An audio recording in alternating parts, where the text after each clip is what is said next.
নামাজ আল্লাহ তাআলার বিধানগুলোর মধ্যে সবচেয়ে গুরুত্বপূর্ণ বিধান।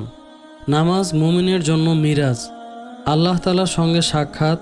মুমিন যখন নামাজ পড়েন আল্লাহর সঙ্গে কথা বলেন, কালামুল্লাহ পাঠ করেন। তাই তো পৃথিবীতে আল্লাহর দেওয়া বিধানগুলোর মধ্যে নামাজের মর্যাদা সবচেয়ে বেশি। নামাজের মর্যাদা যেমন বেশি, ঠিক তেমনি নামাজির মর্যাদাও বেশি। নিঃসন্দেহে নামাজি ব্যক্তির সামনে দিয়ে যাওয়া অত্যন্ত গুনাহের কাজ। রাসূলুল্লাহ সাল্লাল্লাহু আলাইহি ওয়াসাল্লাম বলেছেন, নামাজি ব্যক্তির সামনে দিয়ে অতিক্রমকারী যদি জানত এতে কিরূপ শাস্তি ভোগের আশঙ্কা রয়েছে, তবে সেই ব্যক্তি 40 পর্যন্ত ঠায় দাঁড়িয়ে থাকাও ভালো মনে করত। বর্ণনাকারী আবু নাজর বলেন, আমার জানা নেই হাদিসে 40-এর অর্থ কি, 40 দিন, 40 মাস নাকি 40 বছর। বুখারী 510, মুসলিম হাদিস 507। কেউ যদি নামাজির বরাবর সামনে থাকে তাহলে সে ডানে কিংবা বামে চলে যাওয়ার সুযোগ আছে।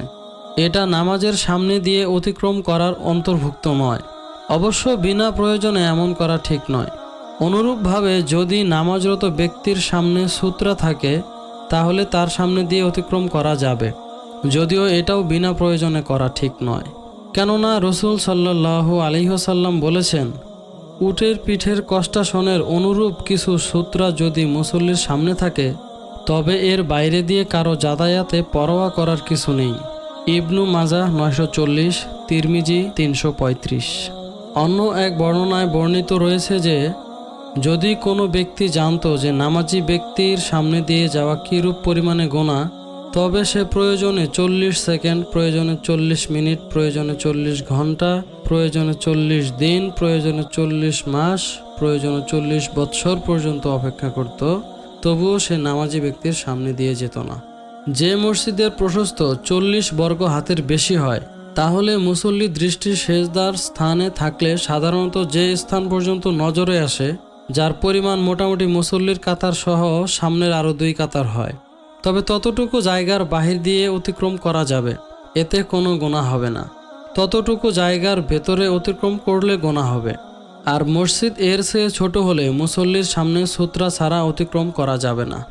হাদিসে আছে, নামাজরত ব্যক্তির সামনে দিয়ে, এর দ্বারা উদ্দেশ্য হলো দৃষ্টির সেজদার স্থানে থাকলে সাধারণত যে স্থান পর্যন্ত নামাজরত ব্যক্তির নজরে অনুভূত হয় ততটুকু জায়গার ভেতরে অতিক্রম করা যাবে না, এর বাইরে দিয়ে অতিক্রম করা যাবে। অনেক মসজিদে সূত্রা না থাকায় কাপড় ঝুলিয়ে, রুমাল ঝুলিয়ে সামনে দিয়ে মুসল্লিরা যাতায়াত করেন। এটা সূত্রা হিসেবে যথেষ্ট না, তবে বিশেষ ওজরের মুহূর্তে সামনে রাখার মতো কিছুই যদি না পাওয়া যায়, ওই মুহূর্তে ওইভাবে যাওয়া যাবে। নামাজের জামাত শুরু হয়ে যাবার পর খুব বেশি প্রয়োজনে জামাতে শরিক থাকা মুসল্লিদের সামনে দিয়ে অতিক্রম করা জায়েজ আছে। সেই হিসাবে যদি সামনের কাতার খালি রেখে পেছনের কাতারের কিছু মুসল্লি দাঁড়িয়ে যায়, তাহলে বাকি মুসল্লিদের নামাজ চলা অবস্থায় তাদের সামনে দিয়ে গিয়ে সামনের কাতারে দাঁড়ানো জায়েজ আছে। হযরত ইবনু আব্বাস রাদিয়াল্লাহু তাআলা আন থেকে বর্ণিত, তিনি বলেন, আমি সাবালক হওয়ার নিকটবর্তী বয়সে একবার একটি গাধীর উপর আরোহিত অবস্থায় এলাম। আল্লাহর রাসূল সাল্লাল্লাহু আলাইহি ওয়াসাল্লাম তখন মিনায় সালাত আদায় করছিলেন। তার সামনে কোনো দেওয়াল না রেখেই তখন আমি কোনো এক কাতারের সামনে দিয়ে অতিক্রম করলাম। গাধীটিকে বিচরণের জন্য ছেড়ে দিলাম। আমি কাতারের ভেতর ঢুকে পড়লাম, কিন্তু এতে কেউ আমাকে নিষেধ করেনি। বুখারী হাদিস ৭৬। প্রিয় মুসল্লি ভাই, আমরা নামাজ আদায়ের জন্য মসজিদে যাই আল্লাহর সন্তুষ্টি অর্জনের জন্য। অতএব একটু সময় নিয়ে হলেও প্রয়োজনে 2-4 মিনিট বেশি মসজিদে অবস্থান করি, কিন্তু বিনা প্রয়োজনে কোনো নামাজরত মুসল্লির সামনে দিয়ে অতিক্রম করব না। আল্লাহ তাআলা আমাদের সবাইকে সঠিক বুঝ দান করুন। আমিন।